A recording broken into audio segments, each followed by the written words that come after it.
तर मित्रांनो पहिल्यांदा व्हिडिओ पाहूया आणि मग वाचूत लोकांनी केलेल्या भन्नाट अशा कमेंट्स। तो मैं कहूँगा सरकार मैं हूँ ना, किसका है ये तुमको इंतजार मैं हूँ ना, देख लो इधर तो एक बार मैं हूँ ना। चला भाई। मॅडम आमची बकरी दुसऱ्या बकऱ्यासोबत पळून गेली आहे, भेटली तर सांगा। मी गांजा विकतो, मला अटक करा।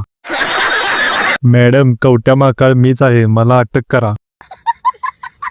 मी आज शेजारच्या किराणा दुकानातून बिस्किट पुडा चोरला, मॅडम मला अटक करा तुम्ही।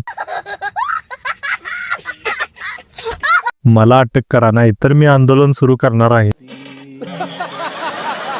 केस झाली तरी चालेल, पण आय लव्ह यू। मॅडम नका करू मला अटक, तुमच्या प्रेमात मला कैद करा। थोडंसं हसला असेल तर नक्की फॉलो करून जाशील मित्रा।